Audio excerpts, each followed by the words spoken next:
So welcome back students. So today I will discuss the fourth chapter, that is respirations. So before going to the main topic, what is basically the respiration process?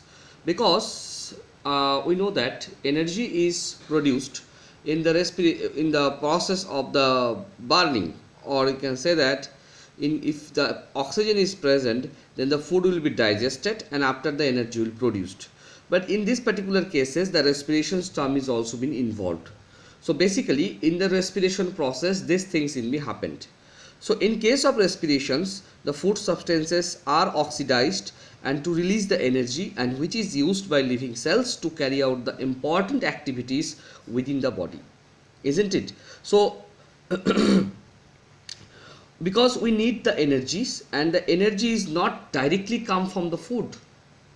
So first of all, we have to take the food, and after that this all the foods will be that means that the glucose molecules will be digested in the presence of the oxygen, and in the presence of the oxygen it will convert to the energy, and some of the energies is required for our daily activities, our work, and the remaining energies will be stored in the storehouse, that is mitochondria, for the future work, and some of the vastest product will be also be formed by this respirations process.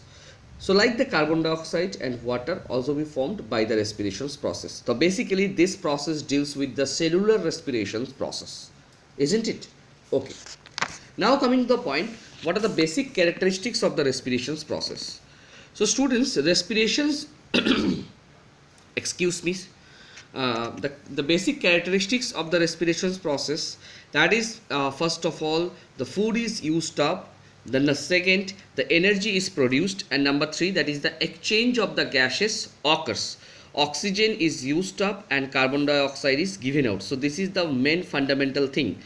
In the case, that is the third cases, the exchange of the gases occurs. That is the most important thing in case of respiration process, because whenever the oxygen gas is used up, when the oxygen gas is used up and the worstest product, that is the carbon dioxide, is given out, that means oxygen is inhaling and the carbon dioxide is expelling, or you can say that the exhaling.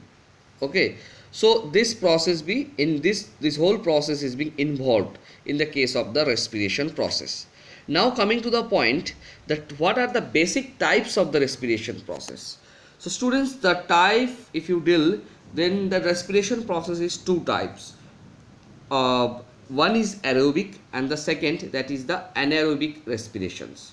So aerobic respirations and the anaerobic respirations, these having the very important point that actually makes difference, these two.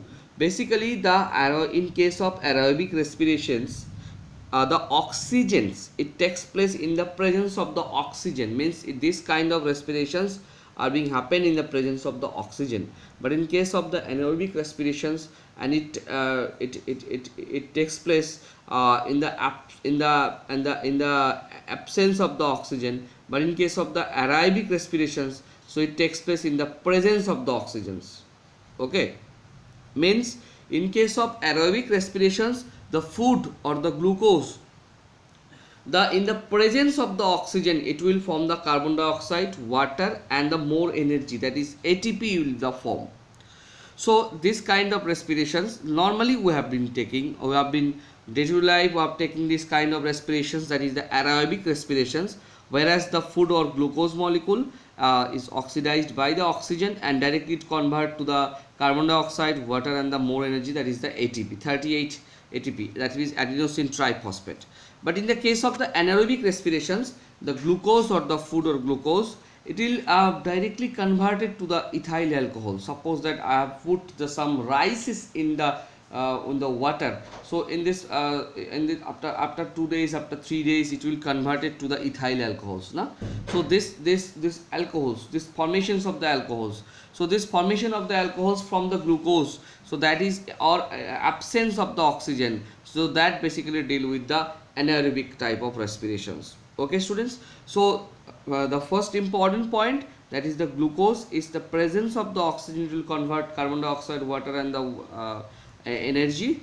And in case of the anaerobic respirations, where the food or the glucose molecule, absence of the oxygen Absence of the oxygen means it will not favorable for the oxidations. Okay, so oxidation process will not happen here, because if the oxygen is present, then the oxidation process is there. If the oxygen is not present, then the oxidation process will not there. Okay, so in the particularly in the case of anaerobic respirations, the glucose molecule is directly converted to the ethyl alcohol in the absence of the oxygen. That is most important thing. Okay, so that means here the oxidation is not taking place. Okay, but in case of aerobic respiration, the oxidation process is takes place. When the oxidation takes place, then the more energy will form. When an ethyl alcohol is there, and then the energy is also be less in case of anaerobic respiration. So very important. And the one important point, that is the full form of the ATP, that is also important. ATP means adenosine triphosphate. You remember this kind of time, because it is needed in case of higher classes. Okay, so anaerobic, I think, and the aerobic process you have been understood very well. So now let us discuss about the differences between the aerobic and anaerobic respirations. So before that, I have already discussed these things, so I think less time is required to explain these things about this aerobic and the anaerobic, some basic differences. So the first point, that is the most important, that is the aerobic respirations. So it takes place in the presence of the oxygen, but in case of the anaerobic respiration, it takes place in the absence of the oxygen. Whenever the absence of the oxygen is there, that means oxidation will not favorable. When the oxidation is not favorable, then the ethyl alcohol is formed. When the ethyl alcohol is formed, then the energy is also be less.